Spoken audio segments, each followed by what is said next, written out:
All right. Good afternoon to those of you on the East Coast. Good morning to those of you on the West Coast. I'm your host, Brandon Troy, host and co-creator of Movers and Shakers Unlimited, and I am joined by Co-founder, co-creator Jerome Bourgeois of Movers and Shakers Unlimited. How's everything going, man? Busy week, right? busy, Things busy week, opening up. and for sure, and for all the fathers out there, a happy Father's Day weekend. I know for many of you, perhaps you celebrated yesterday, perhaps you're celebrating today, or perhaps you're going to wait until tomorrow to celebrate, or you're going to use the whole weekend. You know, whatever the plans may be, I just wanted to wish the fathers out there a happy Father's Day. Now, with that being said. Thank you again, as I said, from wherever you're watching from in joining us today for This Week in Review. As you will know, This Week in Review covers the news bits that have made the rounds in the entertainment industry, whether it's in theater and film and television, business, what have you. We cover the gamut. Couple of minutes before we hop into some of our stories, just as a couple of reminders. Just make sure that if you enjoy much of the content that we do, that we are on Patreon, so you can be a Patreon supporter. I'll put the link down below. So just down below is the link that you'll find for us. We do have some cool perks in that we have available for those of you who want to be Patreon supporters, whether it is things such as giving you guys shout outs or some cool things that we have for behind the scenes content that we provide for some of the events that we go to. We do have that available. And if you're enjoying, this show in a live capacity like you're doing now, or if you come across us after the fact, just make sure that you are using that hashtag TWnRMNSU. Let me just put it up there really quick for you guys to check out. So yes, just down below, TWnRMNSU. So This Week in Review at Movers and Shakers Unlimited. So with that being said, as I said, with it being Father's Day weekend, I figured that I will start off with a story regarding a father and a daughter. So this week, we did receive news, or we were provided with some images of an upcoming project that will be shown on Netflix that is inspired by Ludacris, the rapper Ludacris, his daughter. She inspired an upcoming animated project. So let me pull that up now. Da, da, da, da, da. So yes, as I said, we had some images that had emerged this week when they had during the Annecy International Animation Film Festival. We had these images from Karma's World. They debuted.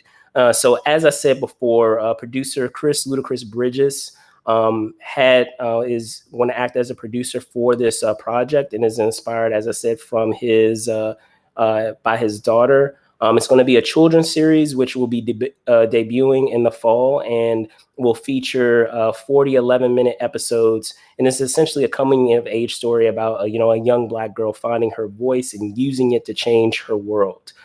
So with that being said, and talking about this new animated series and what it will provide in providing another, awesome animated series or story that allows young Black girls to be able to see themselves on the screen in an animated format. What are your thoughts on this, Jerome? Yeah, and actually, I also wanted to shout out all the mothers who take on the roles of being the father too. So we Yes, got to shout yes. that. Good We got to point. shout them out Good too, point. because Yes, I good mean, point. hey, you know, there's some single mothers out there that have to play both roles. So hey, Good special point. shout out to them. Just want to put Very that. good point. Thank you. Yes, yeah, and that as well. and also, I just want to say, yeah, thanks to all you guys for joining us on our 18th episode. So we're going strong. So yeah, I thought this story was interesting because yeah, it kind of shocked me. I just wasn't thinking about it. I was like, yeah, Ludacris getting involved in this type of project, I think it's great. I mean, it shows how the wide range to the type of artist he is, and to go from he was in radio. He was actually a radio DJ. I remember first. That's how he got to start, and then he got into hip hop and was a rapper. Obviously, huge, multi-platinum, selling out shows and millions of records sold. And then obviously transitioning into acting, and now of course we know with F9 coming out, he's in that big franchise and some other roles. I know he also was in some Netflix, some movies and projects. So it probably makes sense. He probably started a relationship with them there, and then going into animation and children's projects is it's kind of hilarious, interesting, and it's like it's different. I guess you could say you could kind of say Ice Cube like had the blueprint for that with transitioning into the Are We There Yet series. But it's always cool just seeing like someone especially from the hip hop world making all these transitioning into these different spaces in entertainment, and also like to do something personal with his daughter, about that, with something that they share with the love of music and rap and hip hop, and just at least just kind of like taking giving audiences a different perspective within that industry, and to make a compelling narrative, and also something fun and entertaining. And but I believe like these are supposed to be. I was reading, it was like, I think it was like 40 11-minute episodes or something. So it's kind of like short form. I don't know if something like that, right? Yeah. Yeah. So I think that's pretty cool. And it's like it's funny. It's almost like this is a second example I'm seeing on Netflix where you have like a father daughter project, because Jamie Foxx has that show on Netflix too with his daughter. So this is kind of like the second one. I'm like, oh, okay, that's cool. That maybe, yeah. Oh no, I'm just gonna say maybe it's like you see some of these actors or these these musicians, rappers, doing a lot of big projects, maybe at different studios or doing whatever, but then maybe Netflix, they might be able to do a passion project or something different that they weren't able to do somewhere else because they have that freedom. And so that's pretty cool that they're doing that. So big shout out to Luda. Yeah, for sure. And just to give those of you like further clarification, I know I was giving kind of like the bullet points there, based on the information that was provided for this project. Is it, as I said, it was inspired by his oldest daughter, who has it's basically been over a decade in the making. So that they've really been at this, trying to get this made, because apparently I guess when she was 6 years old, she began telling her dad, hey, I want to be a rapper and an entertainer. And so in lieu of that, this is going to be a character that follows a 10-year-old Karma Grant. That's the character in the series. And they have her quoted, they have it listed that in describing her, an inspiring musical artist and rapper with big talent and even a bigger heart, smart, resilient, and deeply empathetic. Karma pours her soul into songwriting, channeling her feelings into whip smart rhymes with passion, courage, and her signature brand in humor. So it'll be interesting to see, considering much of the music that we know Ludacris to put out there, while it is very I love his music, and it's so kinetic and energetic. There are elements of it obviously that may not be absolutely kid friendly. So no G or PG, no so G or PG or PG-13. It will definitely be interesting to see how that's going to, work in a animated space with kids, and how he will channel that same energy, perhaps that we know him for, in this space, as you said, for sure. It'll definitely be interesting, to say the least. So with that being said, just switching gears, we have a story out of the theater realm, if you will, regarding actors equity. Man, I can speak today. Actors equity. So for those of you out there, who may not be familiar with, actors equity, I know you probably you've seen other organizations, with their award shows, like with SAG, with the Screen Actors Guild, SAG-AFTRA, being the union that you have there with film and with TV, but with actors equity, it's the union that you have for those that are in theater. So in this story that we have regarding actors equity, there has been an agreement that has been reached apparently between Broadway producers regarding and Actors Equity regarding COVID protocols for theatrical touring shows, which basically calls for the full vaccination of all traveling company members and free weekly COVID tests. So, in hearing this, I mean, there are other facets of this that it includes as well. It goes into other things such as it goes into detail. Apparently, there's a 17-page agreement on tour productions, which prohibits interaction between cast and audience members. So, all of you guys out there who, after a show, enjoy seeing, your actors after the show and meeting them there, at the stage door. Well, you can forget about that. That is not, it looks like that is not going to be happening. So it's going to prohibit, an interaction between cast and audience members, putting an end to, as I said, those stage door greetings, backstage tours, and even autograph sessions. So you hear all of this, Jerome, and what are your thoughts on it? It makes sense to me, but still, what are your thoughts on it? No, I mean, I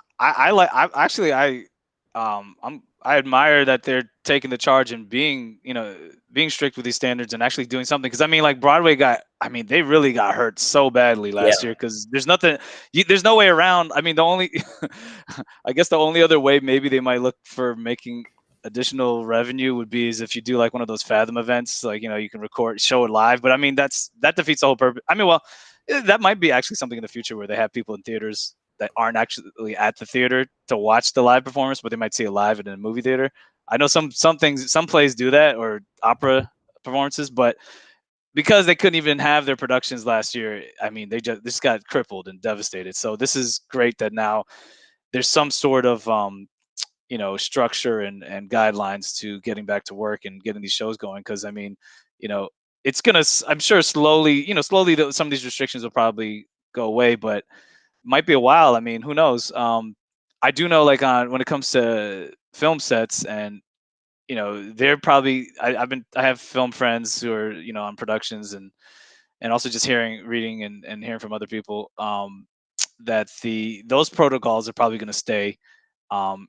Just the constant testing and just being the whole bubble, making stuff in a bubble. I even heard certain productions for film that are more pop, that studio executives and people that are greenlighting, they kind of want something that can be done easily within this environment still, because it's still a slow transition to get out of these protocols. But I think it's great. I mean, like I said, it is pretty strict. I'm sure it's controversial for some people who are like against getting vaccinated, but you know what, like, hey, if these are their rules, I mean, they're a private industry, you don't have to be an actor.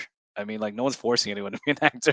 And I believe that there's certain, I do believe that there's certain, what's it called? Like, like there's other industries too, where it's like, it makes sense. Cause it's like, I know with Delta Airlines, they're not hiring any new employees unless they're vaccinated. But the ones that are ready employees, they're allowing, they're giving them that decision, but it's going to limit obviously people who aren't vaccinated. So I'm sure there's going to be some people who are probably going to try and challenge this, even though to me personally, I think it's ridiculous, because it's like, you're interacting with other people, and why make it more difficult, or why increase the chances of possibly spreading this virus when you could just get vaccinated? And I get some people, for medical reasons or whatever reason, they don't want to get vaccinated. That's fine. If that's the issue, then there's going to be certain limitations, I think, of certain things you can do when it comes to the type of job you have, or stuff like this. But specifically, if it's going to affect a whole bunch of people, because when you're acting, like, you can't wear a mask all the time anyway. I mean, like, we Yeah, were talking you're about gonna have to exactly. interact at some point. So, Yeah, like, it's I get crazy. it, and at the end of the day, like, I feel that in order to ensure that this industry can come back, because I mean, just as you said, you were talking about how so many people are affected. I have I've acted in my past. I have a lot of actor friends, and while some of them have been able to supplement a lot of that income by doing all types of things, they are have done, film and TV, and they have those avenues. They still have an avenue that was closed off to them for a while, which is, theater, and a good deal of them have been doing that, and haven't had that avenue to express themselves, creatively with, different projects that they had, in development, or that they were in the process of doing. So if there's anything that can help allow, that industry to come back, by all means,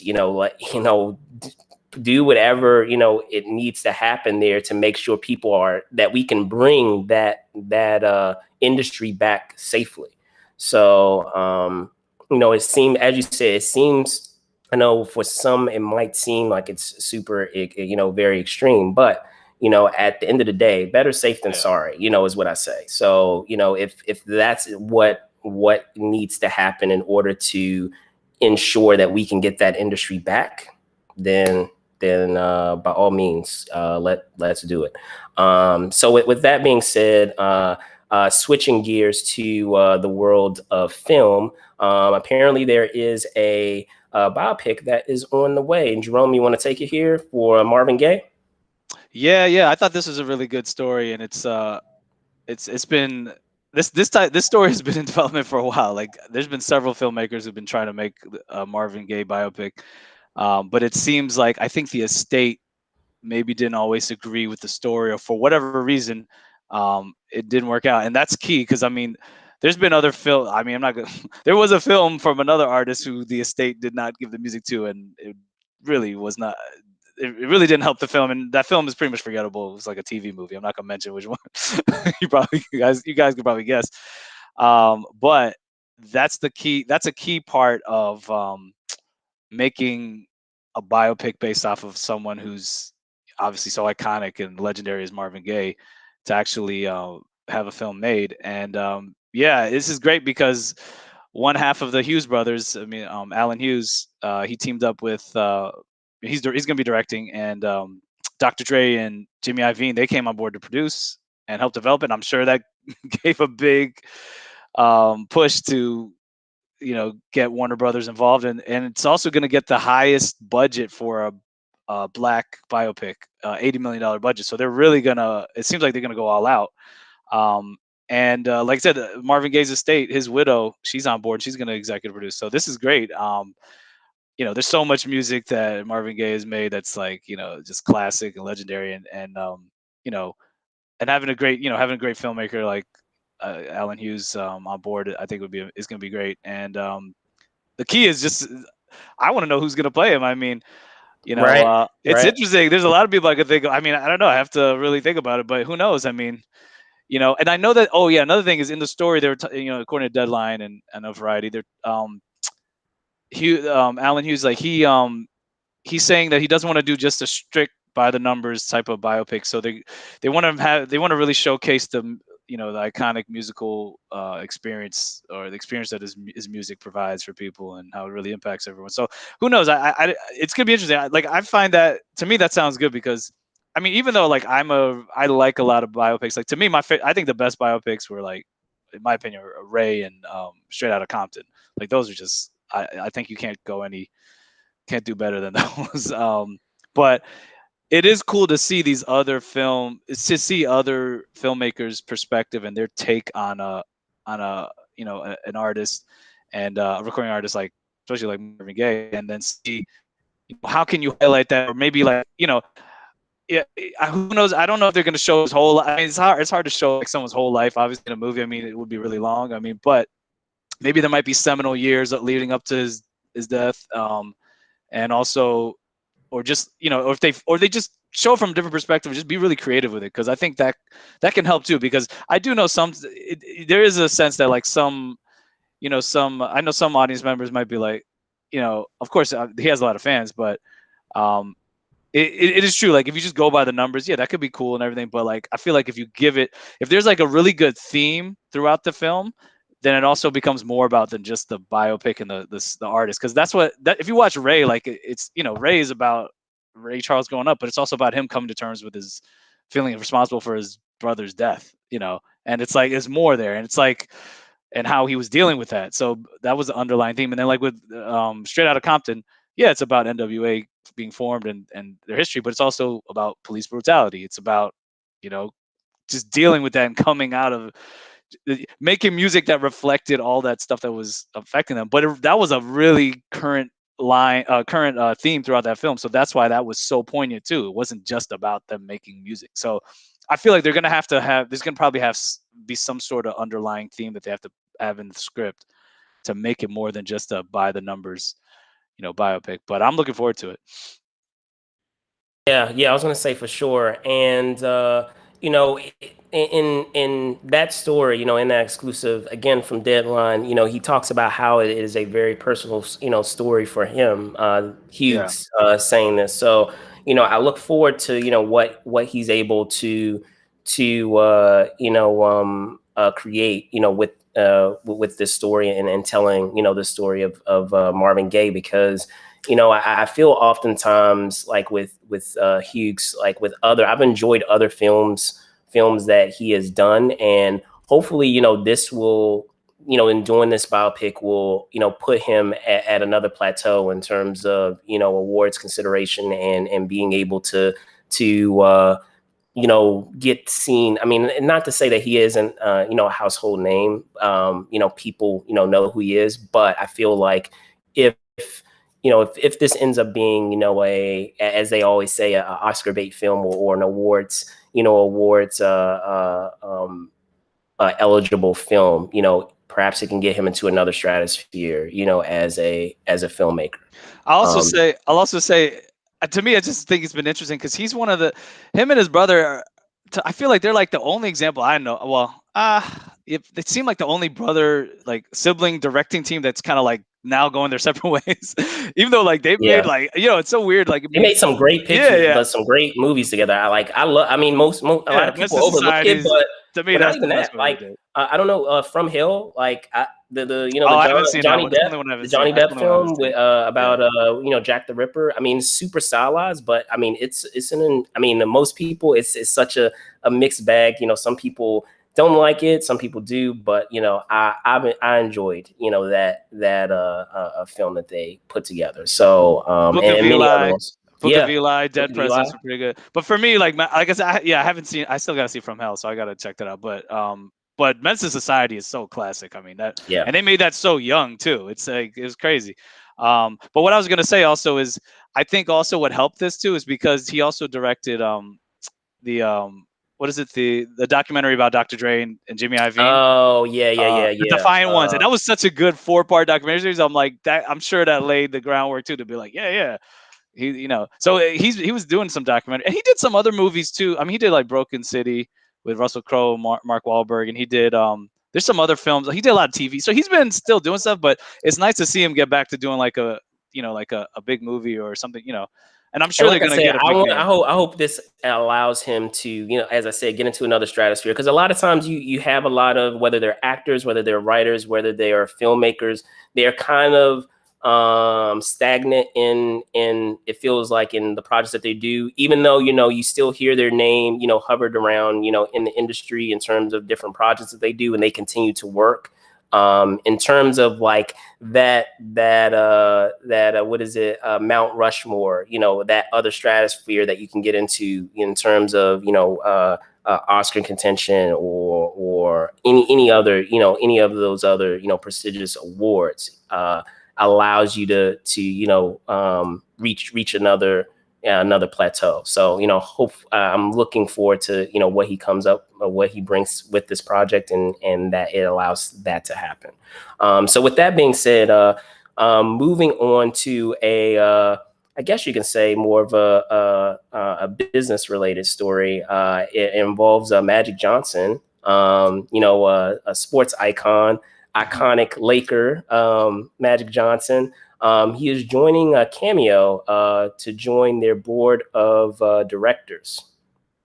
So it was announced over on Tuesday that let me see, it was announced believe by CAMEO on Tuesday that as the first member of CAMEO's talent, Mr. Johnson, the Basketball Hall of Famer and the entrepreneur, will represent talent at the executive level and grow the platform's roster globally.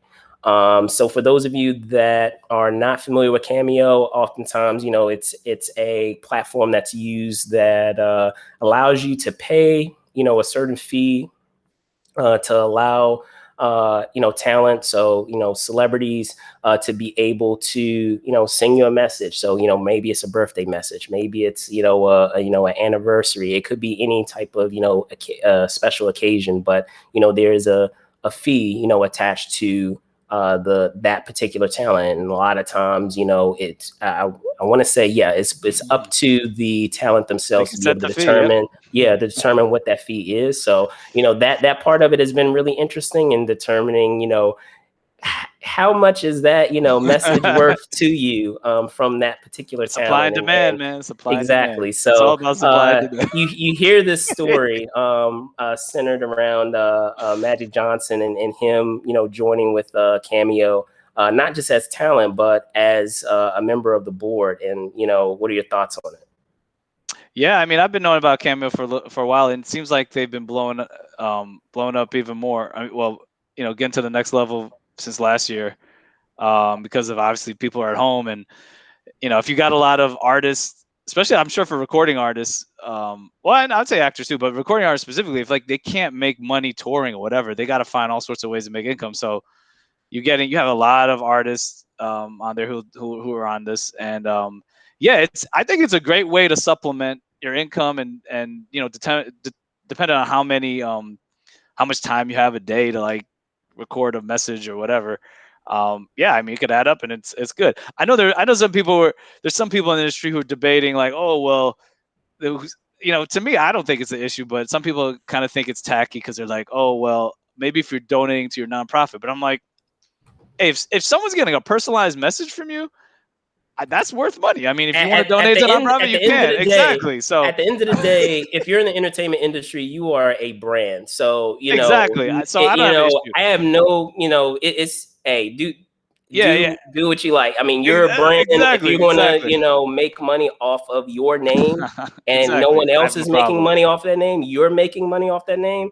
Hey, more power to you, man. And the thing is, last time I checked Cameo, I think they take like. Last time I checked, I think they take like 25% or something, but that's still good. I mean, if you're charging like $1,000 for, you're getting 750, and it's like it could be a 5-minute, shout out. So not even that. But the funny part, this is the funny part. Like we were saying, like some people, they set their these celebrities set their prices. I think it was Chris D'Elia. He had like the highest. I don't know if he still does, but there was a point where he had like the highest price. I think it was like. He was charging people like 30,000, whatever. Hey, I ain't getting into what people charge for the fee. But it was so funny. It was so funny.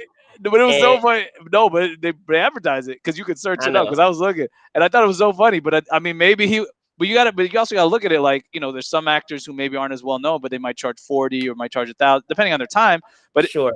But it also might have to do with, I would think, it's like if you only have say you don't only want to spend a certain amount of time on this, and you don't want to spend. You don't want to spend a lot of time. You could just keep increasing your price, and like you have less people, who want to request your services.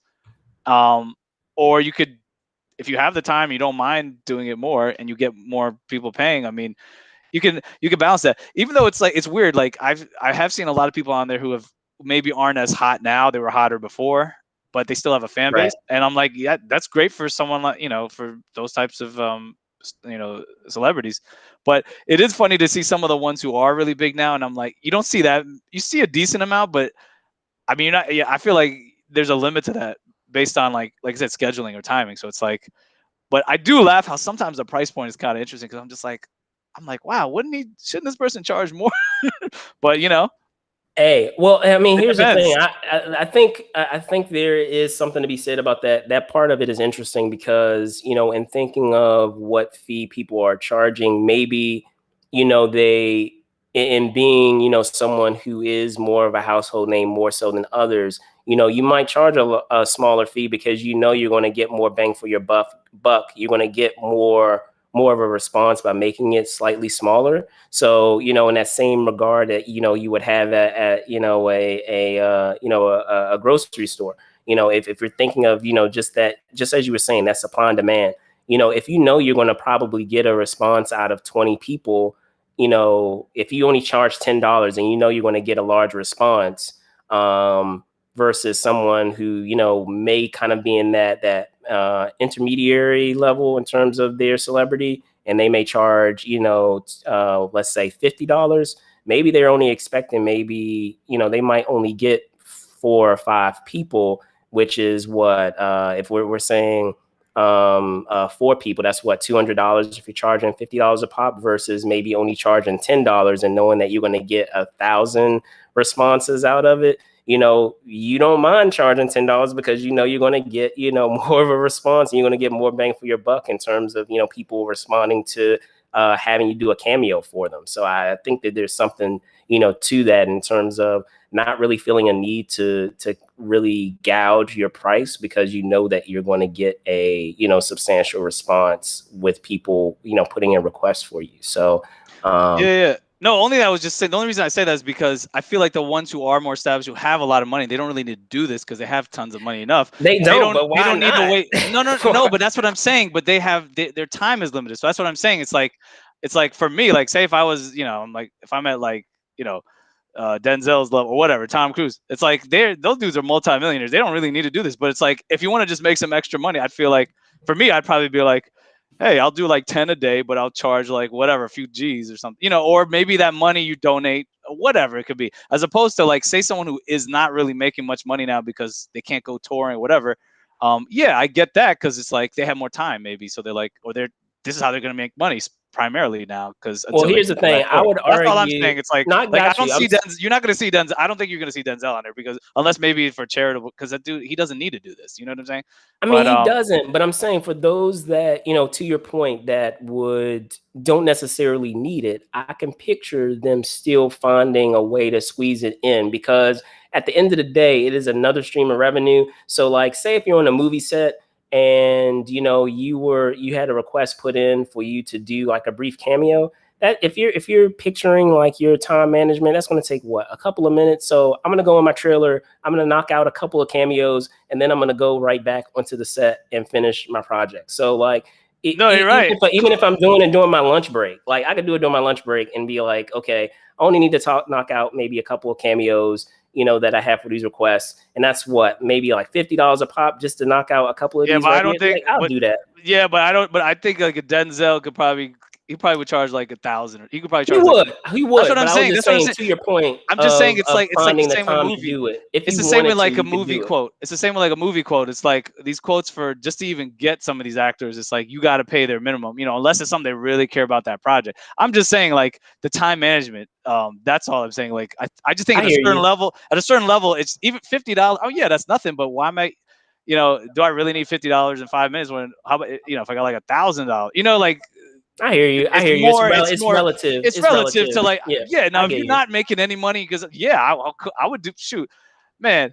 Even like Snoop, I saw he was on there. I think he was charging that. I don't know. He might have changed it, but sometimes they go on and they go off because they're like, oh, I'm busy, I can't do anymore. But imagine if you charge like $1,000 for one, and you did like 10 a day, man. Woo. And okay, that's some good money, and it's only 10. You're not even leaving your house. I would totally go in. House. But hey, and one last thing I will say about that. More power to you. Yeah, one last thing I'll say before we go to the next story. This is also a good example of Cameo. It seems like they're winning this war too, because there is another app, I think in the UK, that's UK based or whatever, and they have celebrities on it, but I don't think they have the same roster. Or I think some of them are spread out, but Cameo seems to be really, really winning and doing well because the people who started it, I think they were either former agents or they had relationships with a lot of agents, so they have that Rolodex and they're able to get in. So it shows you could do whatever, some of these apps or whatever, you can have the best technology, whatever, but like when it comes to like if it's talent, you're trying to get talent in Hollywood or whatever, you have to have those relations. You have to have that edge to get in, because anyone could replicate this app, but if they don't have those relationships and say it's not exclusive, they're not going to get all these celebrities. So that's the good thing. And also, it's already. I mean, I read in the article, they said they're already valuing the company at like $1 billion. So like, that's pretty amazing. So, yeah, I hear you, man. Another way it's good for artists, a win-win. All right, so switching gears to the streaming world. We had a story that made the rounds this week in which Roku Roku. Yeah, Man, Roku. We'll say I cannot Roku. speak today, man. Roku gained steam from Quibi from a Quibi show. So, Jerome, can you talk further about this story, please, regarding Roku? Yeah, I just thought this was interesting because it's showing how Roku now they could become a, they definitely can improve their status and become a bigger player in as another platform and streamer. I mean, I know they already have a lot of. I think last time I checked, they said like in the article it says they have around like in the Deadline article it's around like I think 70 million um, users and I think like 50 million active users around that. But it also shows to me what's really interesting about this is it shows that like if you make something exclusive, if you're a celebrity and you're making some sort of exclusive content or something that's really high quality or whatever, um, and you can't see it anywhere else, like people are gonna watch it. So the fact that Quibi couldn't survive for whatever reason, that's another story. I could go into that. But that Roku already had a relationship with Quibi, and then since Quibi failed and they just sold all their shows to the Roku now. Roku is reaping the benefits, and their viewership is. I was reading. I think it's like in the last 2 weeks, they said it's higher than anything Quibi had. Now, granted, they had a different model because they have like an ad based model, so where you don't have to pay, and then some of their content there's a premium service. But it just shows it's like okay, maybe if your platform or whatever didn't completely work, that doesn't mean the shows or the content isn't going to work there. It just might have been in the wrong place, or maybe it was marketed poorly, or or how it was being launched wasn't done in the best way. And then now Roku is reaping the benefits of this, and it's like if they have shows, because they have shows that with Kevin Hart, Jennifer Lopez, like some reality shows. They have like a new version Yeah, of Punk'd. and They have Kendrick, a movie. and Yeah, there's another tidbit to that too, because yeah. apparently aside from Quibi, the company they also acquired this, what is it, This Old House Home Improvement. So it allows them, it's a and they have a deal with Saban Films also. So Yeah, like exactly. they So have smart. all of this, yeah, they have all of these various avenues, for their content. But it's Um, just great. It's just great because it's great for filmmakers and content creators to be like, hey, now Roku, that could be a viable place. People are actually Their going there. player, yeah, But it their really player. shows. But it really shows in the end. It's like to draw audiences, whatever. Like this is. I mean, in the end, this is why like these actors, these filmmakers, or whatever. It's mainly actors for the most part, or musicians, artists. They are worth the money that that these agents, these deals that our agents are making with huge entertainment companies, because as you can see, people are drawn to that content. Doesn't matter where it is. And if you can't see it anywhere else, you're gonna go see it on Roku because you're like, that's the only place you can watch it. This show, I think it's called Die Hard. That's like some Kevin Hart show. I think they're Yeah, doing another one, and the one with Jennifer Lopez is like I think some reality competition or whatever. And there's one with I think Chance the Rapper has like a remake of Punk'd, and then these movies on there. Like, if I can't watch that movie anywhere else, and I like Anna Kendrick or whoever, I'm gonna go to Roku, and then hey, maybe I might watch some more stuff. I mean, so it really shows like when people try to, if anyone tries to criticize, man, why should these actors or whoever is making this much money? This is why. It's like this is why these deals are so again, important. It's the brand. understanding It's your the brand. value as a brand, Exactly. understanding your value as a brand. So And this is the key. more, yeah, And the it's better even you more have stronger understanding now. that. It's even more stronger now because think about it. Even without box office, not being a factor last year for the most part, and now it's coming back. It doesn't really matter. Like it doesn't matter if it's box office or streaming numbers, whatever. It's like if you're Kevin Hart or you're Jennifer Lopez or whatever, and You're like gonna people draw want to see people you, people are gonna go wherever you are, like because they want to see what you're about because you regardless. built that brand. So it's like that those entities are those people are making these big streaming companies like more, they're adding value so much by like they're making more money because of this talent. That's why you see all these deals happening at Netflix, these deals at HBO Max, Disney. I mean, now you got Roku, yeah, Apple. I mean, they you can't downplay talent and from like talent in front of the camera and behind the camera, like when it comes to creators and then also these stars, and same with music. Like this is where we are in this entertainment landscape, and that's also why I would, like I said, with music specifically, it's not about selling your CDs, or I mean not your downloads or your streaming, getting your streams.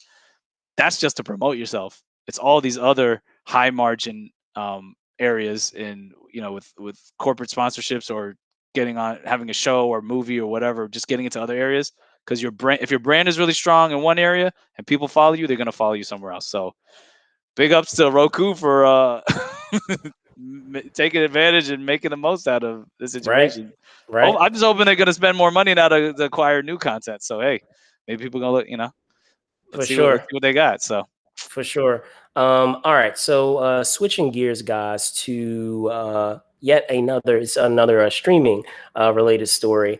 A trend looks like we may be on the cusp of or on the verge of is the idea of streaming titles to theaters. In a story surrounding the CFO of Cinemark, so Sean Gamble, this past week, at the Credit Suisse 2021 Annual Communications Conference during a virtual appearance, was talking about how encouraging the results of, and of course I'm paraphrasing here, how encouraging the results were of the prospect of future releases. And a good example of that recently would be with Army of the Dead. So for those of you out there, perhaps you've seen it at this point. It's now on Netflix, the Zack Snyder zombie film.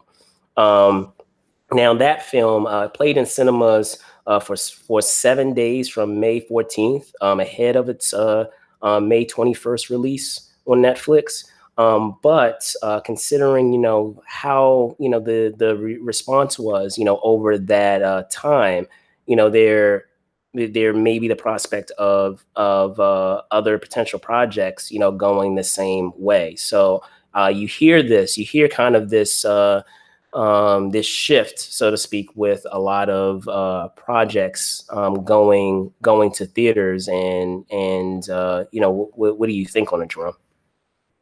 yeah, I mean, this is not completely new, but maybe they're going to expand it, because Netflix they've been doing this for a while, ever since they started making their own like original movies and stuff, because they have to, in order to have your movie compete for the Academy Awards, you have to still, there's a rule where it has to be theatrically shown. I think it's for like a certain amount of weeks or whatever. Okay, I think they might have made an exception last year because of COVID, but for the most part, like was it Roma? If you saw Roma, or you saw The Irishman, all those movies, like they were theatrically released. Maybe it's limited theaters, of course. Like I saw The Irishman in theaters. I was like, I want to see that in theaters. I don't care if I have Netflix.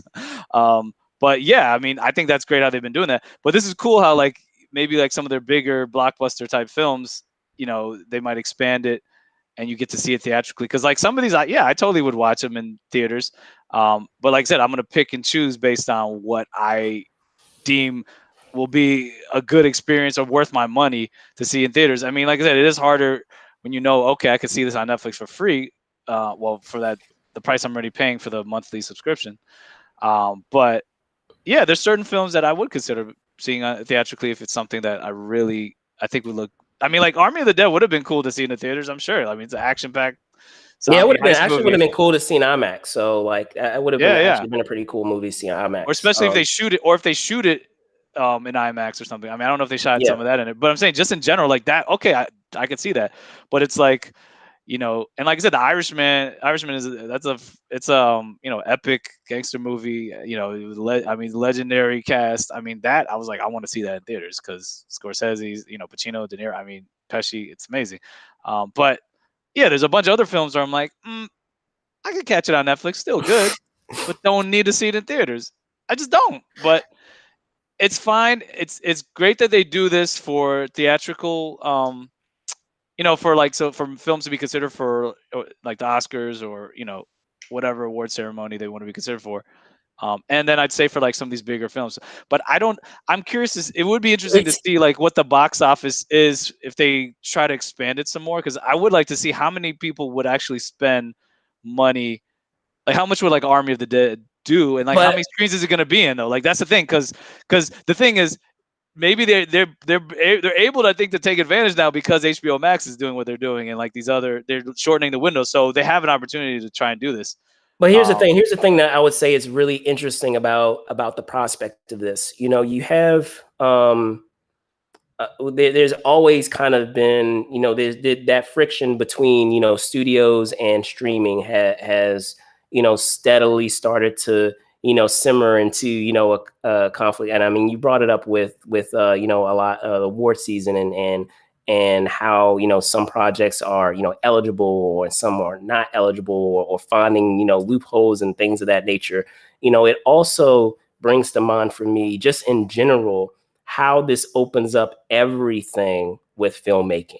You have someone who may pitch, a studio on a certain project, and, maybe it just doesn't, they don't feel it. They don't really, gravitate towards it. And then, the person, goes the way of streaming, and they, are able to, make, find a path that way.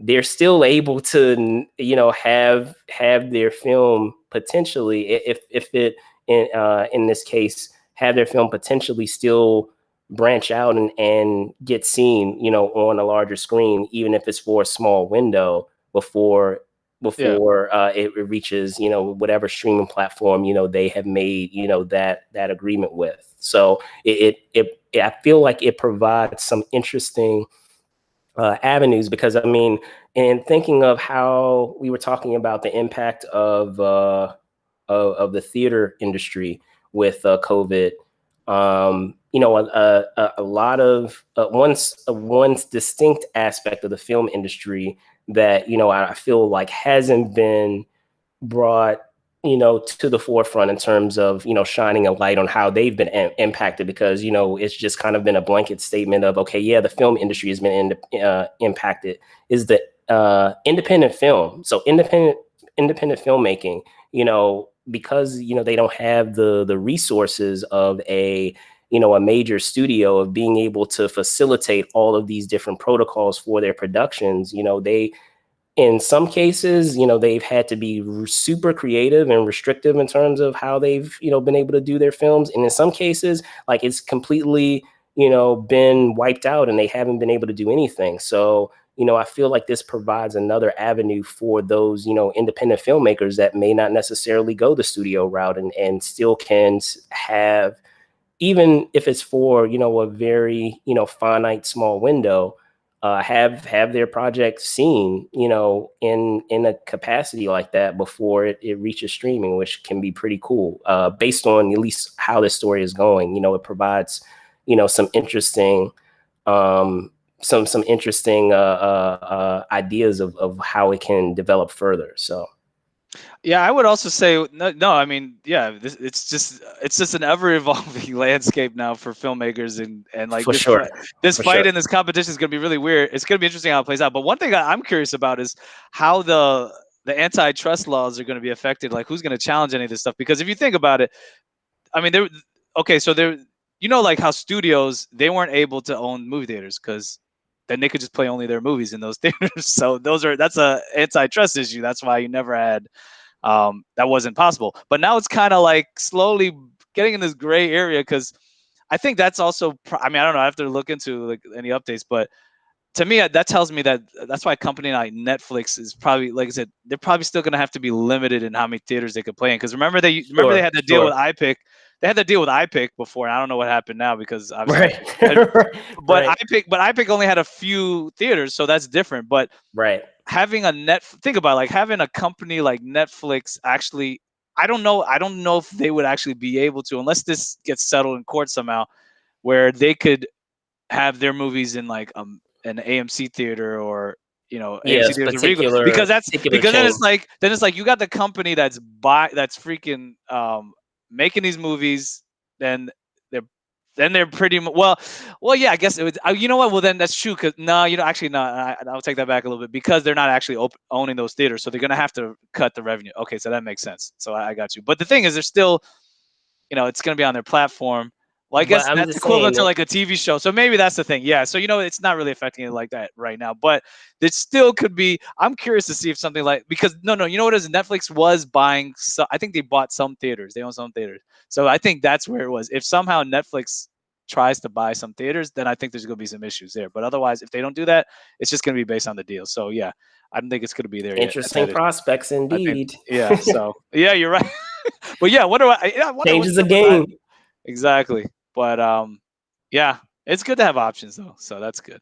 For sure. So with that being said, as we were talking about streaming, we'll shift over to the film medium with the story of a couple of well-known actresses now making their directorial debut. So Jerome, you want to take it from here, please? Yeah, I thought this was an interesting story, and it's a trend that you're seeing a little more now. I mean, it's not like actors haven't been making the transition to direct movies. This happened before, but now you're seeing more. This is good. I thought these were three separate stories. I was just like, no, we got to put them together in a section because it's like cool. You have, you have two. You have three women. That's a big deal, and obviously two of them are women of color. You have Zoe Kravitz. You have Gina Rodriguez and Julia Stiles, and it's like that's pretty cool. I mean, out of all these films that they're making, Gina Rodriguez, she's actually going to co-star in it, and she's co-writing and she's directing, and I think she's also co-producing maybe. Um, yeah, I'm like, this is great, and Zoe Kravitz, she was working on this project. I think she's co-writing it, her project with Channing Tatum. It's a really interesting title. I won't mention it on this. It was called Pussy Island. Okay. Pussy Island. Said it. There you Yeah, go. I don't know, but who knows about some tech billionaire? So I think that's on his island or whatever. It sounds like it could be interesting. Um, and then Julia Stiles has a project she's directing. So I was just like, this is really cool because you're seeing this trend with, and these are also, these are younger actresses. It's not like they've been in. They've been in the, Julia Stiles. I know she's been in the game for a while, but still, like these other actresses, they've been in the game, but hasn't been such a long time. It's not like, it's not like Meryl Streep all of a sudden directing, who's been, acclaimed and been in the game so long. And you do see people like, Angelina Jolie. She made the transition to direct a few passion projects. I guess that's probably what motivated her more. And you do see this with a lot of actors who at least start doing it where they star in the movie so that they can get that movie made because nobody else wants to make it, or no one else wants to hire this whoever the director or writer is. But it's like if they attach their name and they actually star in it or have a significant role in the movie, then it gets made.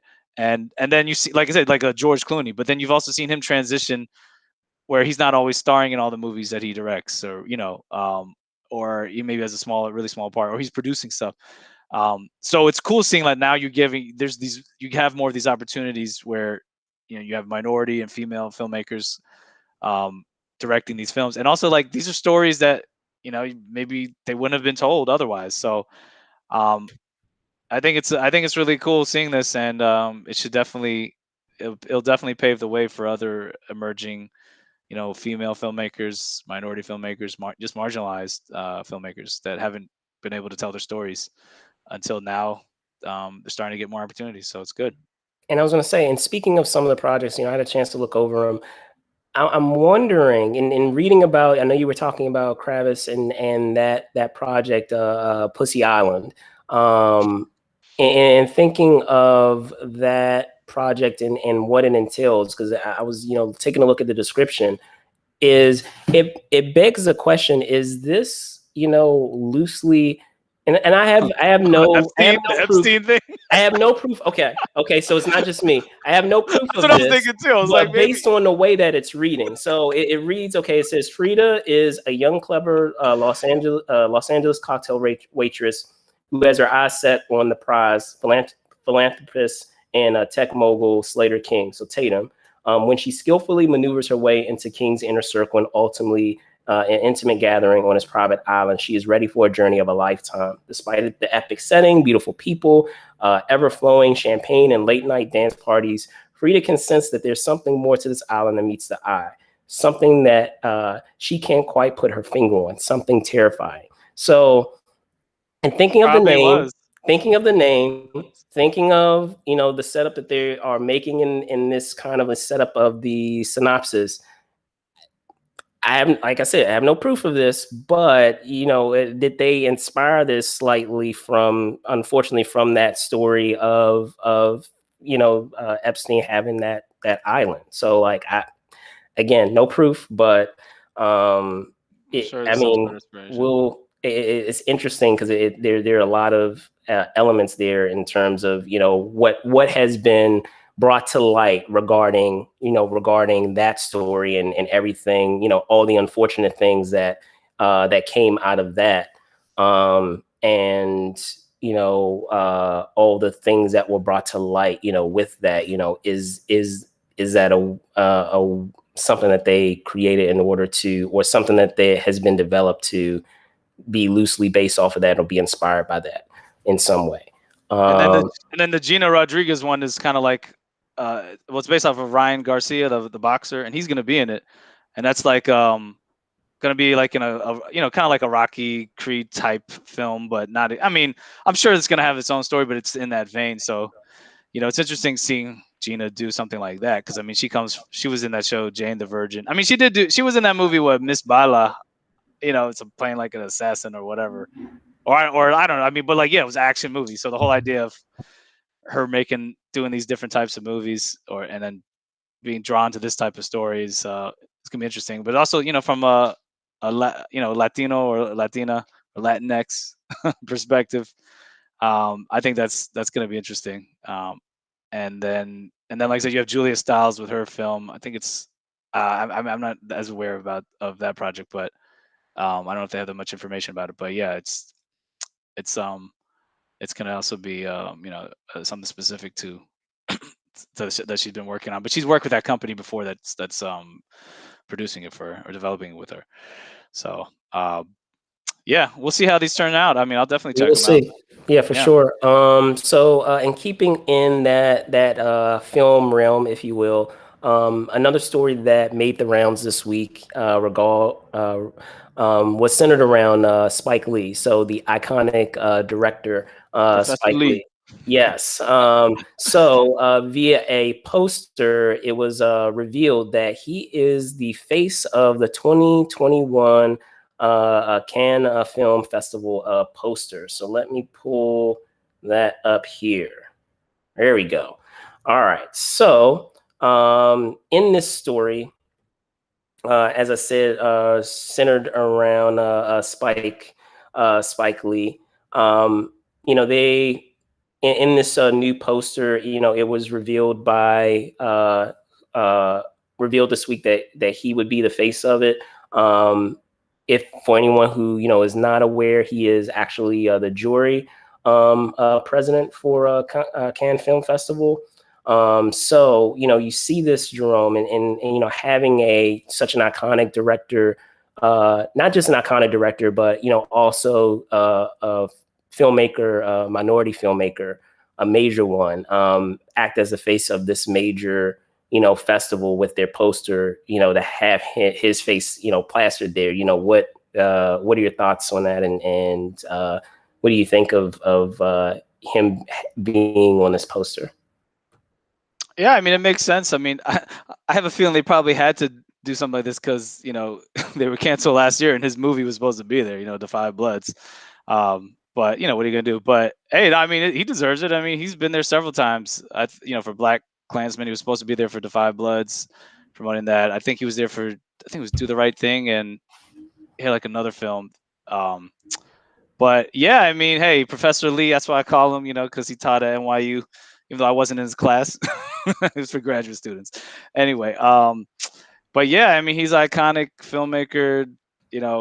He paved the way for a lot of us, and it's great. I mean, if they're not really, if they haven't really extended, they haven't extended this position and this role for a minority filmmaker. I'm glad that he's getting that opportunity, and it's just allowing someone like him and that's representing obviously marginalized community to be represented on a world stage and internationally, so people can see like, yeah, we make great films, we have great stories, and we have critical acclaim, and we get the type of our stories are important, and he represents that. So, and also like I said, he's a true, he's not just, obviously, like I said, like I said, I call him Professor Lee. He's not just, he's a student of the game. Like, he really knows his films. So it's like, he being passionate about like the craft and the art, and those who came before you, is really integral to becoming one of the greats, and that's why he is great, because he studied like he emphasizes that in his classes and just in general.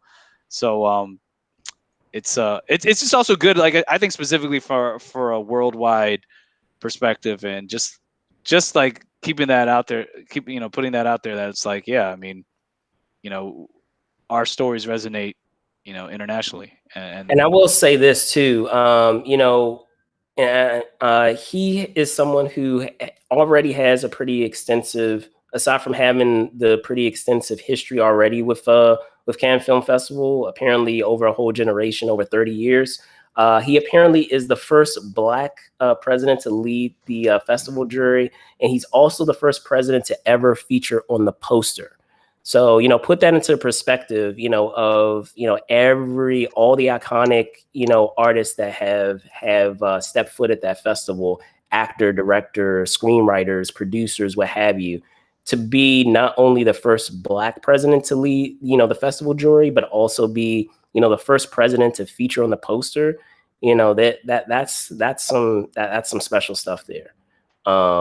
That's pretty insane, because they, in the story, according to that story, it's out of Variety. It goes into, he's the only other time a jury president has been even tangentially involved in the poster was back in 2006, when jury head Wong Kar-wai's iconic film "In the Mood for Love" was the focus, featuring a silhouetted Maggie Chung in a doorway. So it was tangent. The person was tangentially involved, not even directly, spotlighted as the poster. So, just put that into perspective of how, awesome, that is to have him featured, on this poster. So, but switching gears, still in the realm of film.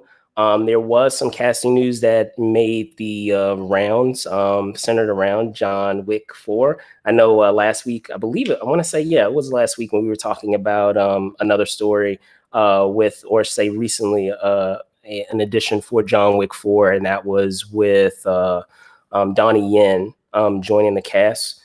So this week, we hear news that Sonata.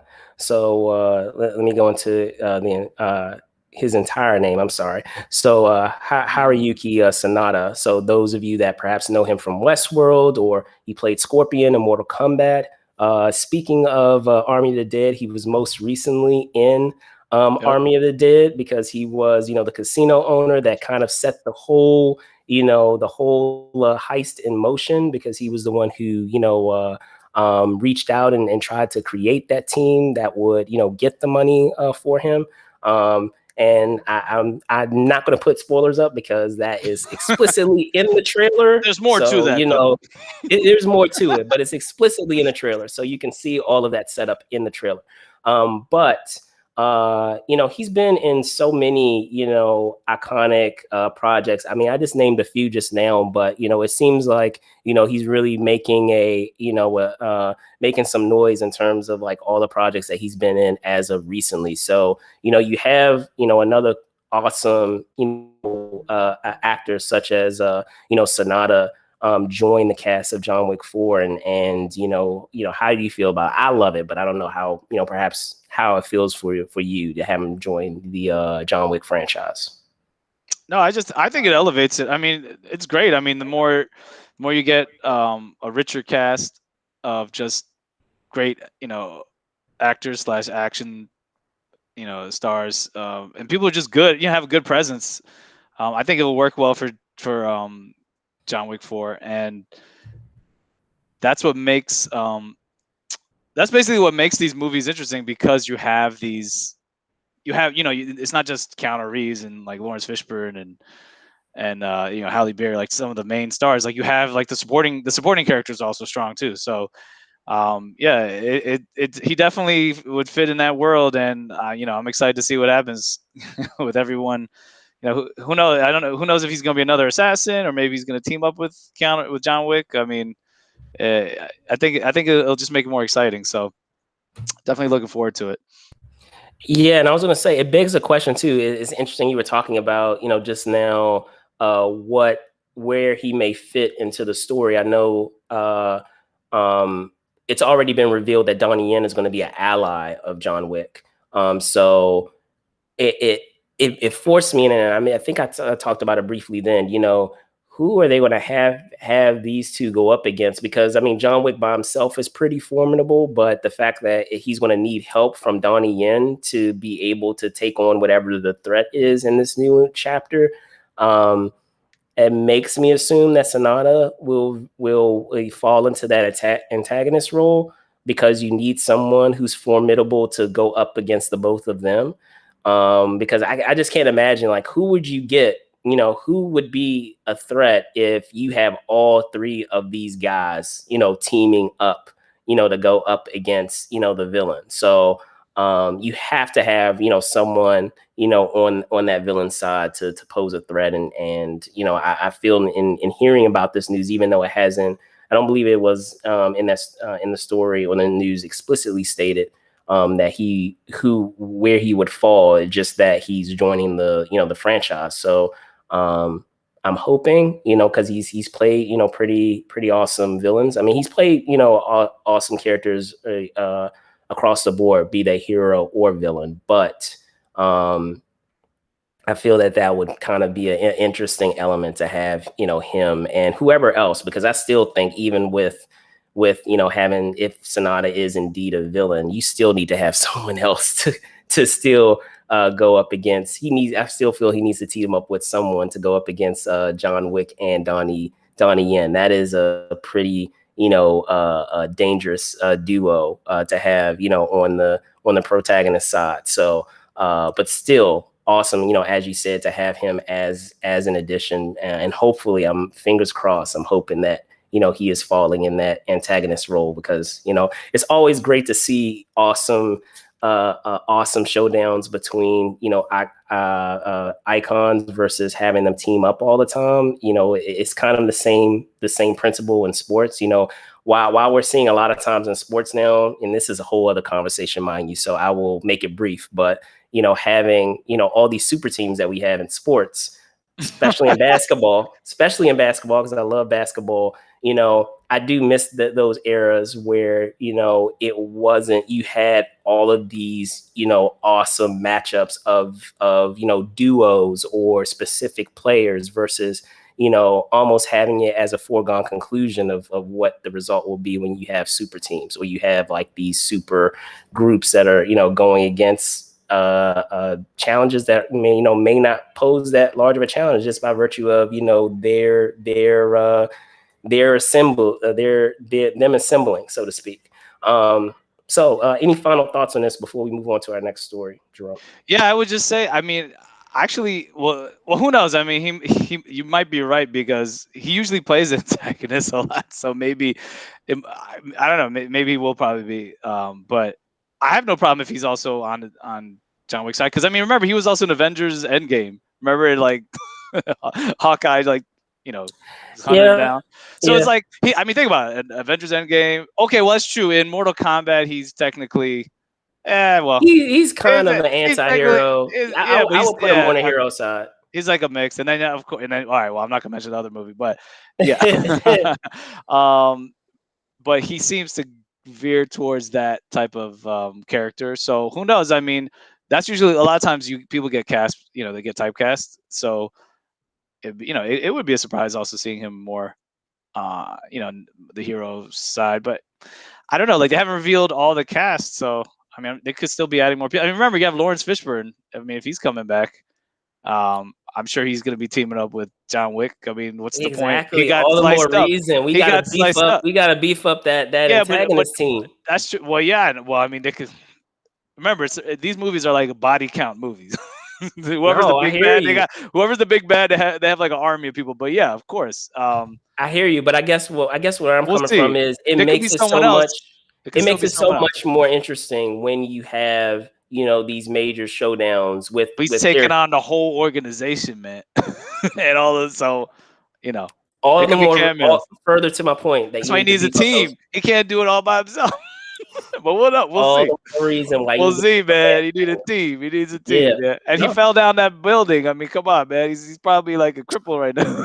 he's all right. He's all right. He fell I'm on in the first movie, Yeah, like man. that. That's come on. Yeah, That's he he's a got Terminator now. a first Yeah, movie and he fell in like he he's got fell in he's like got an he's essentially exoskeleton. superhuman. Like I'm already right. I'm So just saying he needs a, with that being after you get said, your finger chopped off, you fall down. Come on. Anyway. right. But with that being said, switching gears briefly, I guess we could say this is more of a television related story. So this week, there was a sit down with Jim Starlin, and those of you that are not familiar with Jim Starlin, he is the guy who created Thanos. So that character that you guys that has become a household name, in the world of villainy with the Avengers. He created that character. He created some of the Guardians of the Galaxy, so Gamora and Drax. Drax. He had a recent story one time that he sat down I believe it was with the Hollywood Reporter, and he was discussing a project that he's doing now. So currently there's a graphic novel that has been revamped, so to speak, called Dreadstar Return. So it was according to the story. So it's a graphic novel, and it's a revival of a property that he started in the 1980s. So he's actually, as of, according to the story with the Hollywood Reporter, as of late May, he was trying to put out feelers for adapting Dreadstar for the screen. And in talking about it further, he was quoted as saying, I would like to see a Dreadstar TV series. I'm not looking for a movie deal. This is a long-term story. He's not a one-shot or three-shot. It's too complicated it's too complicated. And that was the end of, the quote. So if you guys aren't familiar with the story in and of itself, it's kind of Guardians of the Galaxy-esque in that it centers on a character named Vanth Dreadstar, who's a leader of a ragtag crew who go on galaxy-spanning missions. So you hear this story in this kind of, I guess you could say, Suicide Squad-esque or Guardians of the Galaxy-esque story. And you have that figure of Starlin and thinking of all the other characters that he has created, all the other iconic characters that he's created, and how they have really splashed when it's come to their adaptations on the screen, and the possibility of another character like that. And what do you think on it? Yeah, and also remember well, it says in the article he co-created Shang-Chi, but he wasn't able to go Shang-Chi on. as well. Yes. He wasn't able I to didn't go even drop on. that. Yeah, and He wasn't that's able on to the have way. he wasn't able to have the cameo because obviously COVID. But remember, he COVID, right? also was in Avengers Endgame in that little Think group Yeah. with Captain America. So yeah, you guys might have seen him. But yeah, I know it was good I remember when we interviewed him. So he was he was really cool, dude. Just giving us some good info. But yeah, I mean, hey, I think honestly, any of these comic book writers or artists who obviously you're seeing their work come to fruition now, like yeah, they should be able to get any of these other projects off the ground. I know it's probably still going to obviously take some time, but yeah, I mean, I'm not as familiar with this story, but I think yeah, if this guy created Thanos, I mean, I want to see what what else he might have up his sleeve. I mean, Thanos is like one of my favorite characters of all time. I'd say, for and movie villains to me, he's up there. To me, I'd probably say he's the best one or one of the best. He's really up there. So, but yeah, I mean, it is nice to see some of these creators stepping away from what they're well known for and then try to just do something different. Even if it's a mix of stuff or whatever. And it seems like according to him, he like I said, this would fit as like either a miniseries or a TV show or something like that. Because if he doesn't want it to just be a film, so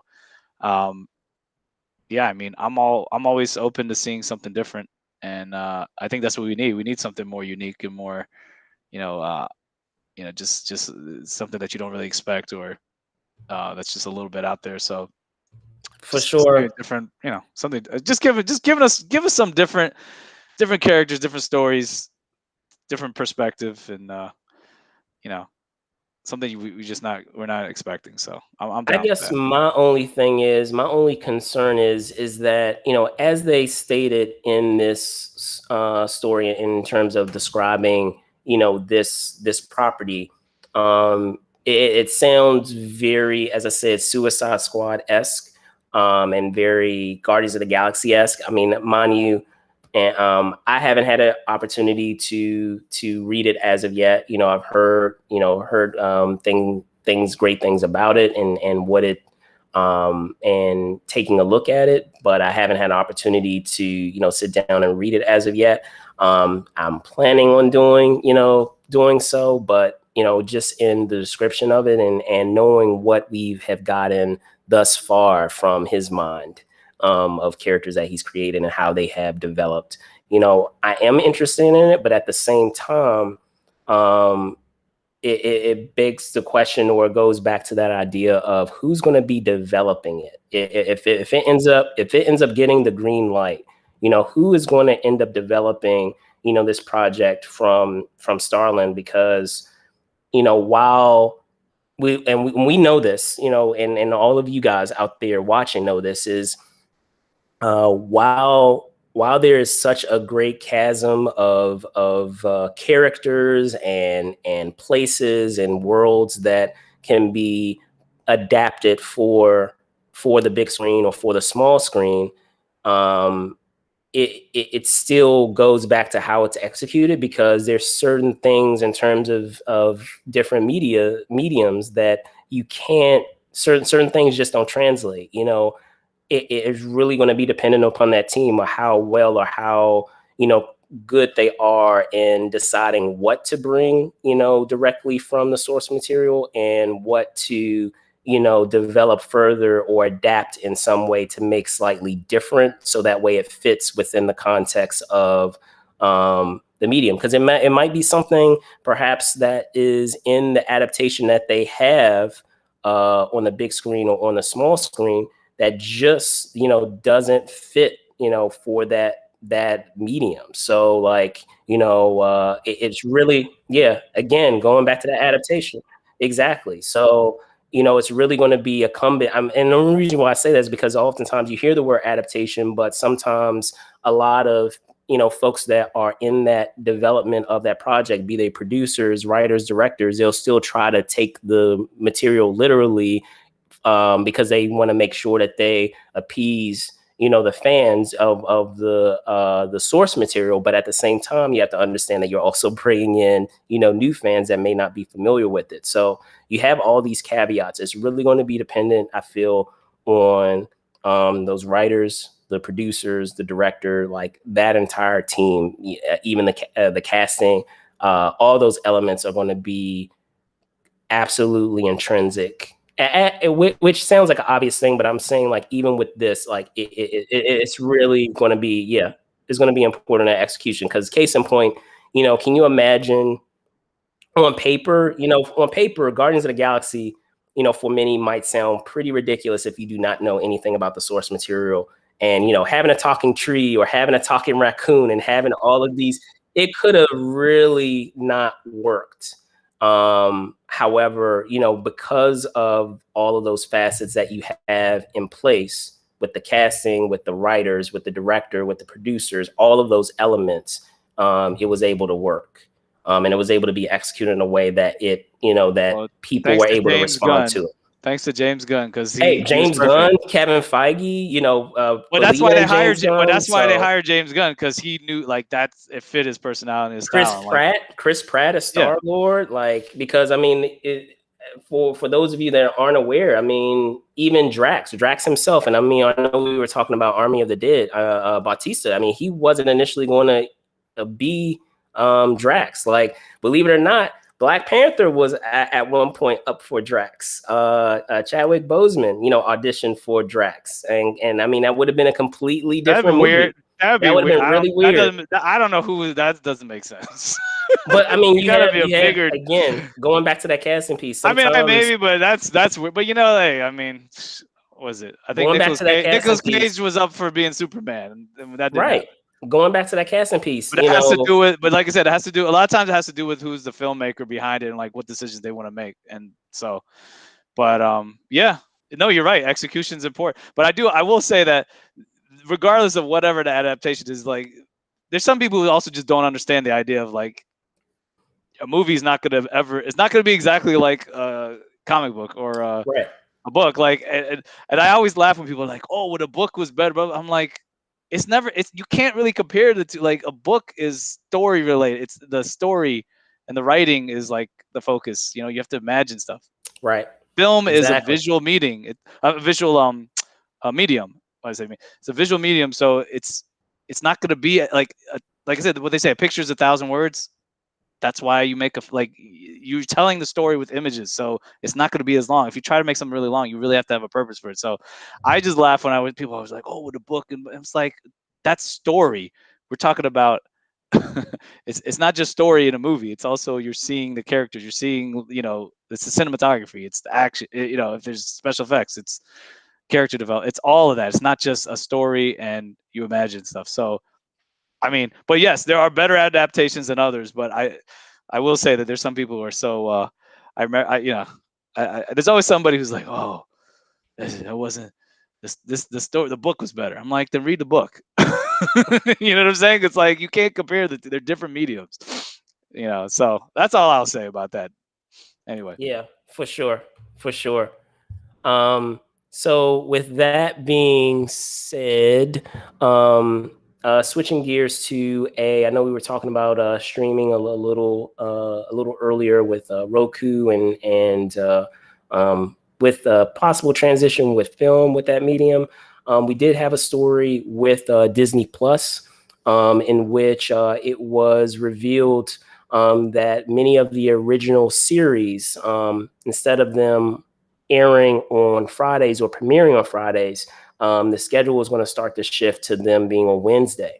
And it looks like this was thanks largely to what happened with Loki. So for those of you that are unaware, I'm assuming it might just likely be a few of you, as many of you have probably had a chance to see it. But Loki, the MCU Disney Plus series centered around the title character of the same name, premiered on Wednesday the 9th. And it has become the most watched series premiere that they have had. So as a result of that, going forward, the streamer will drop all of its originals on Wednesday. So originals apparently, and this is a story from Deadline, this will include like scripted content, unscripted content, as well as animated series. There are a couple of shows that are spelled out there specifically that will, see a change in terms of their premiere. So, giving an example, Monsters at Work originally was supposed to air on July 2nd. It's now been moved to July 7th. Turner and Hooch was going to come on July 16th. It's now coming on the 21st. Behind the Attraction, coming out on originally coming out on the 16th, coming out on the 21st. Chippendale Park Life, originally on the 23rd of July, now on the 28th of July.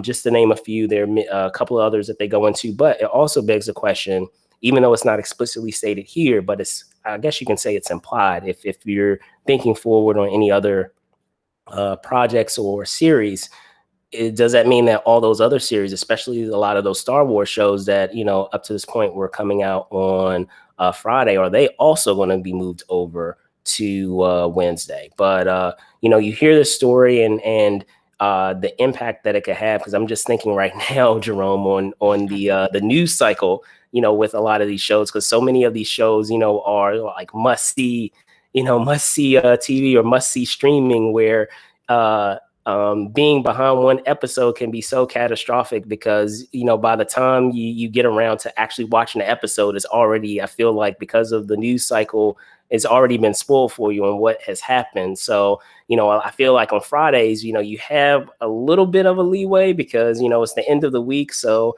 the likelihood that you'll probably catch it that Friday, or at least, be able to catch it before you might get spoiled on it. There's not to say that it's an absolute likelihood that you won't get spoiled, but it's slightly less than what you would have if it's in the middle of the week. What are your thoughts on it? I mean, I know we were just talking about this. Yeah. Yeah, basically, I mean, it makes sense for Disney. If this is working for Disney Plus and they're going to get more people to watch the show during the middle of the week, then yeah, it makes total business sense. To me, it doesn't really matter. I don't think it really matters, or I don't really care much. It's like, hey, I think Snowfall, they had episodes premiering every Wednesday, or it might have been Thursday. I think The Shy, like a lot of these shows, and it's like, hey, I look on Hulu or whatever, or look on whatever streaming service, they'll say new episode. I'll watch it either then and there when I have time, or I'll watch it when I'll try to watch it right there immediately, or maybe I'll wait when I have time. I mean, if I want to watch it, I'm going to watch it. I don't think it really matters. But if this is going to impact, if they're going to get more viewers initially because of this, then hey, that's good for them. They have a good analytics and business department. Go ahead. To me, the big news, to me, the bigger news would have been if like they just released all the episodes at once, like Netflix does, or these other. Well, actually, for most shows on, like say on Netflix, or I don't know, like HBO Max. Actually, well, no, HBO Max doesn't always do that anyway. But Disney knows what they have. They know they have they have valuable assets, throughout their company with, like I said, with Marvel and Lucasfilm, and then their own titles, and Pixar. So any type of TV series, they're going to want to milk it and have that anticipation. And also because, like I said, to me, like we keep saying these are TV series. Like, I mean, to me, they're really mini series, unless they're getting, unless they're really getting picked up, which I know we said.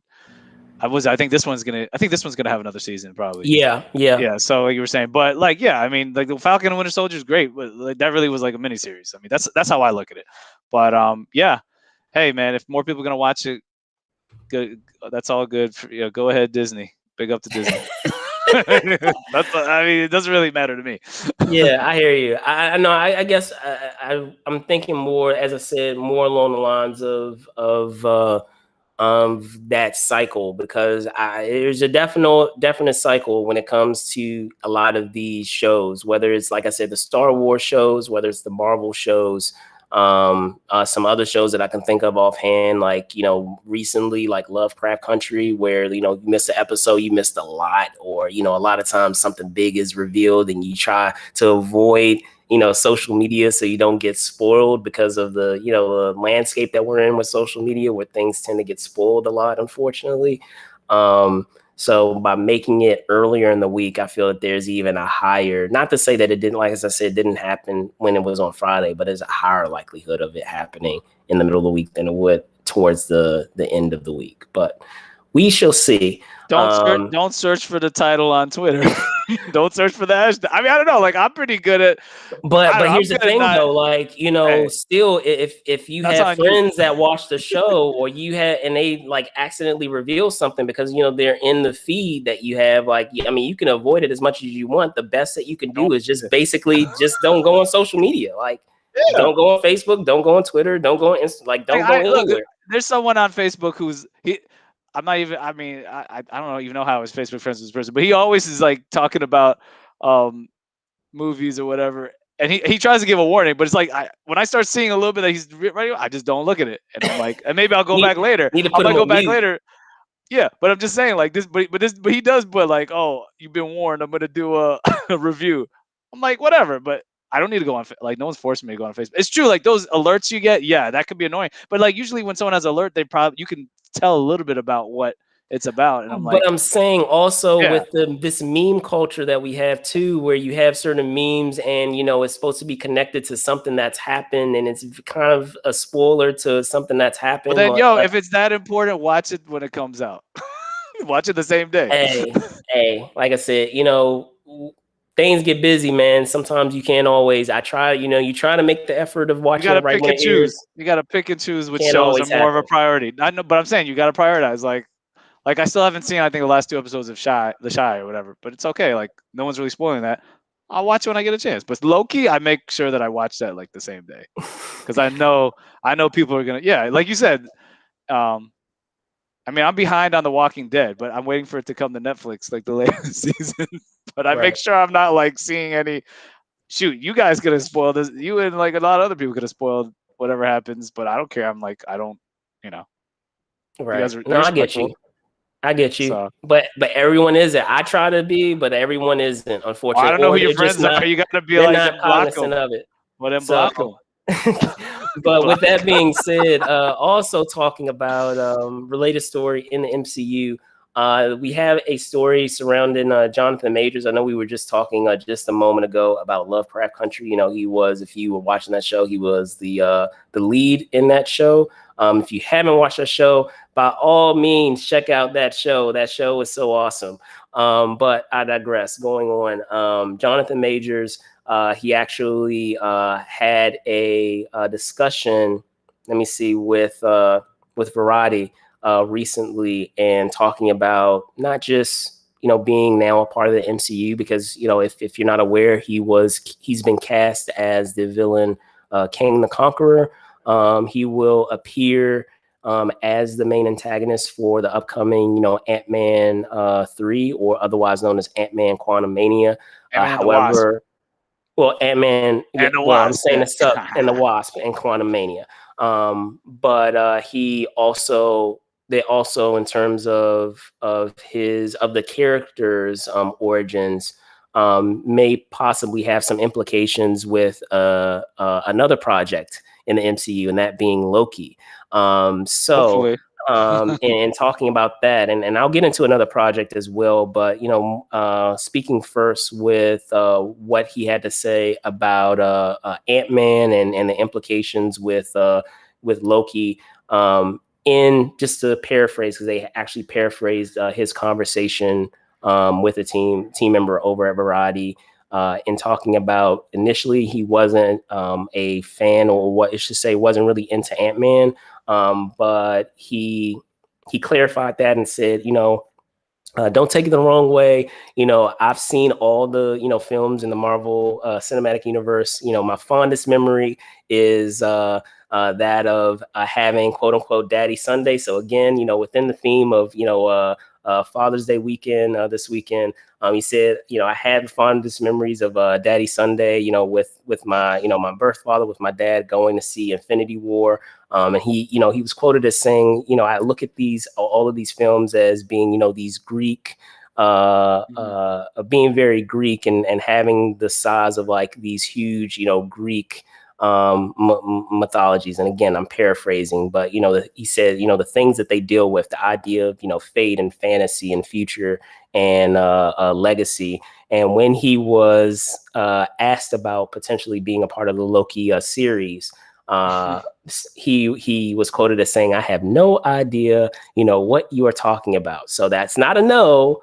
It was just basically he tried to get away from the question, or try to avoid giving a response. Now, as quick plug, we do a Loki series every Sunday, and we really dig deep on a lot of those Easter eggs. There have been quite a few Easter eggs thus far that one could argue leads to King the Conqueror. I mean, we have a character who has romantic ties to King. So, wow. I realized I just like dropped right into that. So let me do Oh, this. I don't My know all the good details old, of that, so hey, whatever. so my good old spoilers, my spoiler warning. So I'll make this brief. But yes, there is a character in the series thus far, introduced in the first episode, that they have romantic ties to King the Conqueror. So that begs the question: okay, are they going to try to still have that element in the that they have in the comic books that they're going to have in the show? And also, you're dealing with a lot of things with like parallel universes and different timelines. And that's such a thing that he has a hand in terms of like being a time traveling villain. So, he would fit perfectly, into plot and what's going on there, and potentially being one of the main figures of the TVA. But I won't get into more specifics. I'll say that for tomorrow. But with that being said, Jerome, what he talks about, and already being a fan of the MCU, which I mean is not surprising, because I feel like with the MCU, and someone else has brought this up before, is in the same way that, like, I want to say, like, the last generation, Star Wars was their big, pop culture iconic fandom that a lot of people, grew up on. I feel like the Marvel Cinematic Universe has become that, because if we're picturing, when it started with, in 2008, and how some kids have actually grown up, with these characters, that it now plays that same role that I feel Star Wars played a generation ago. So, you hear all of these comments from majors and the potential of what's to come. And I'm sorry, I didn't even get into this either. There's also news in this, a discussion in this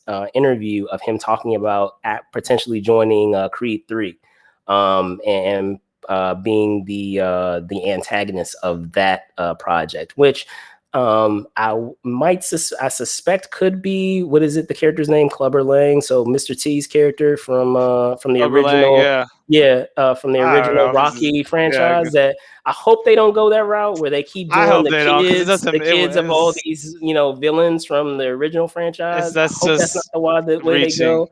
To me, that would be reaching. But we'll see. But considering all the implications, all these, but I'm saying, considering the implication, all these projects that Majors is a part of, the MCU, Rocky 3, what are your thoughts on each of these bits?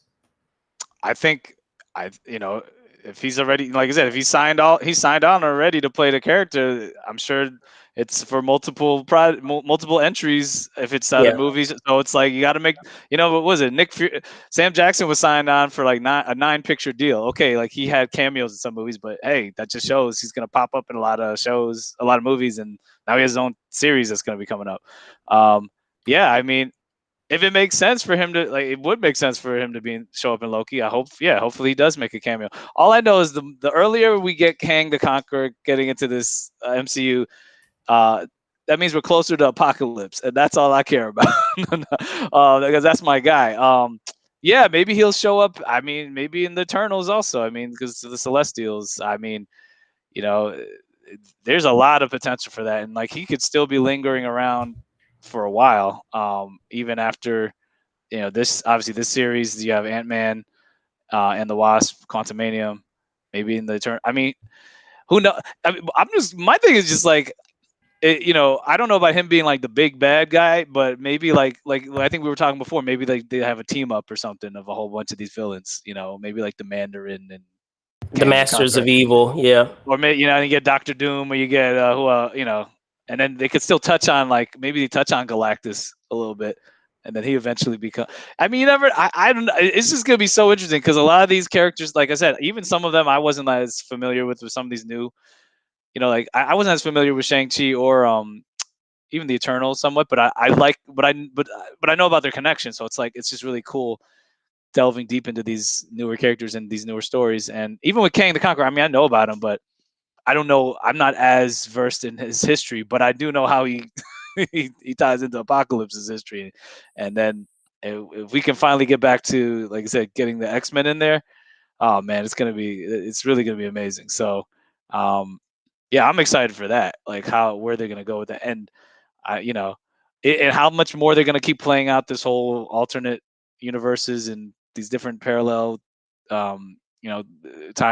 And I mean, it seems to really be the theme of a lot of these shows and movies coming up, because that has become the new problem. That has become the side effect of what happened. Because it seemed like, when we had the other saga, the Infinity Saga, if you will, the big MacGuffin was all of these stones, and okay, what movie is which stone is going to appear in what movie, and when are they going to be able to collect all the stones? So this time traveling and what is it, parallel universe or alternate universe seems to be it in each of these, and in the saga that they seem to be going to going forward, at least for the time being, right now, for sure.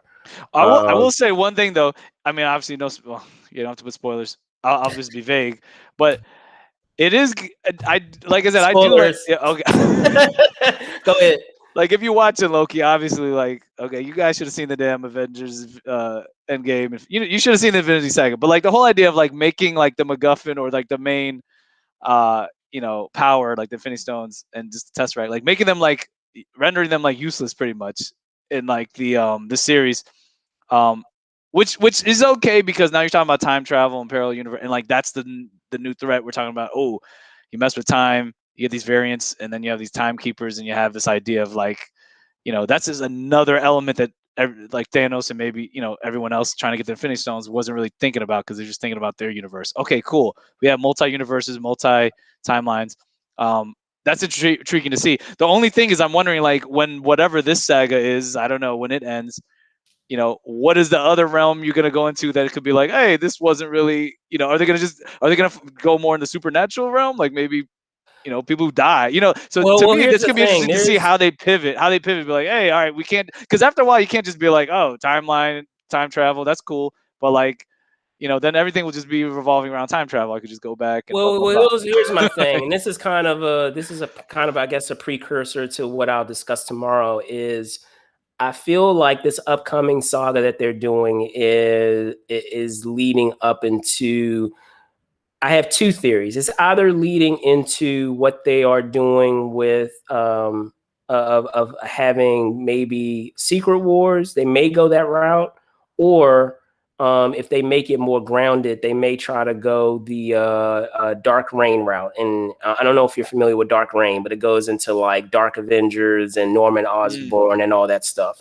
So I know one thing for sure that has been specified by Feige is that one thing that they're going to do different that they didn't do in the initial Infinity War saga is that they're going to have kind of like their Earth-based threat, and then they're going to have their galaxy-based threat. So in thinking of those two distinctions, it begs a question of, are they going to really branch out now and now have two different, crossovers? So like you have your galaxy base, you know what I mean? Yeah. You have your galaxy It's like base Shield Avengers, and Sword too, yeah. Right. So you have your galaxy base Avengers level, or say crossover event that's just galaxy base, and then you have an Earthbound one. Because if they do it that way, then they kind of can have their cake and eat it too, because then they could go that dark Avengers route as the Earth-based threat, and then as the galaxy-based threat, they could go the Secret Wars route.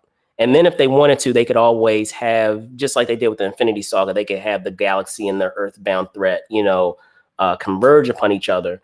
But as they're developing more and more characters, at some point, if they are indeed talking about Earth-based threats and galaxy-based threats, they may just have to actually have infinity or major level crossover events that are distinctly Earth-based and separated that way, just to make it feasible and not make it too crowded. You know what I mean? Of all these characters that you're introducing. So it'll be interesting to see, how it goes. But I mean, those are some things that have been swimming around in my mind and pondering, as you get more comments from Feige and what their plans are, and him teasing and alluding to things, so to speak. My only thing though is I think so far, like with Loki and like these other series, they've been writing these new entries of either the shows or the movie. Well, we'll see with Black Widow, what the bonus scene is or whatever. But at least for the shows, like I think they've been doing a pretty good job of like addressing what happened before and making it fit and and giving you reasons for why certain things happen. That's cool. That's my only thing is I just hope that well, that's why we got to see what happens with Loki, because it's like I just hope that they continue to really make logical sense with why certain things didn't happen or why certain people didn't get involved. Because like that's where I think you can start getting problems where it's like, well, like even with the Eternals, why the Eternals movie. But you see with the Eternals, it's like, oh, we've been like someone made a joke. They're like, we've been here all this time. Well, like, why didn't y'all help out? Like the thing is, that's the only problem when you start introducing new characters, you start these new storylines and new side powers. They've really got to have a tight story, a tight interconnected tissue between these worlds and stories and characters to have that sense being made. And of course, there's always going to be people. There'll always be haters or whatever. But Marvel has done a really good job of, I think, addressing logistical plot points and world building and making sense of it. I just feel like if they keep that going strong and like they really have a valid reason for why certain things happened or why certain people didn't get involved or whatever, then these stories will continue to be like, you'll continue to get, I think, keep the audience's attention and make them more invested. Because I just feel like when stuff isn't well thought out or whatever, and you have the continuity errors or stretch whatever. yourself thin story wise. Because honestly, that's really what happened with the X-Men movies, where it's like they try to bring it back, and I still enjoyed some of them, but a good amount of them. But they because they didn't really plan that out. Like you're like, why this? It's like the only reasoning, the only way to get out of that is to do what like DC does. Like, oh well, there's a lot of different universes. It's like, okay, all right, and Marvel's kind of doing that, but they didn't have to do that. They're kind of just. They're doing that more for nostalgia. I feel like with the new Spider-Man movie coming out, and I feel they're also doing that for the sake of Sony too. Exactly. I feel like they're doing it because of that agreement and that marriage. So, but they don't have to do it. But they don't have to. But these other companies, they kind of had to do it. But I was gonna say to make up for their mistakes. To your point, that's why I would say that it makes the most sense if they decide to go that route, because by separating it that way, they could immediately discount, some of those issues that arise by having so many different characters and so many different characters that could possibly pop up.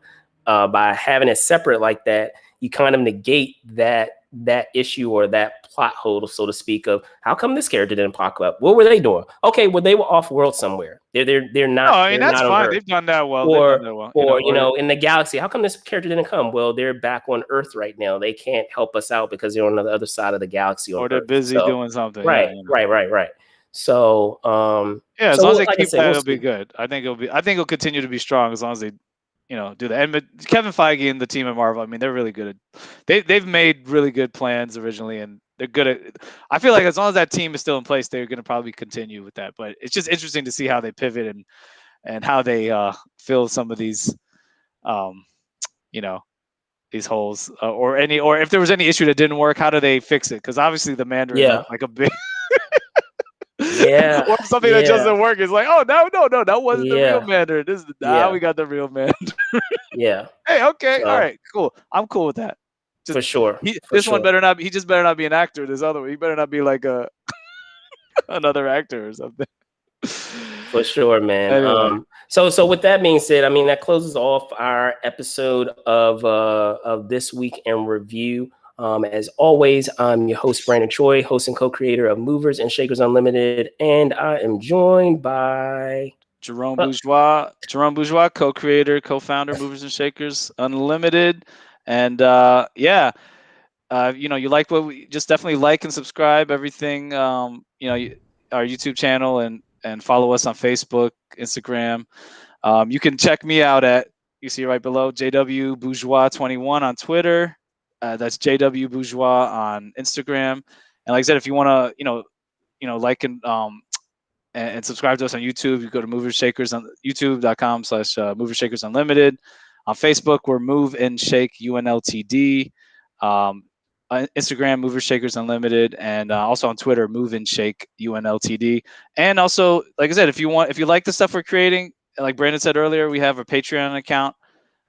It's Movers Shakers Unlimited on that. We have different tiers that for membership, different membership tiers, so that will have different benefits for our supporters, and or just like I said, just like the content, just want to interact or support.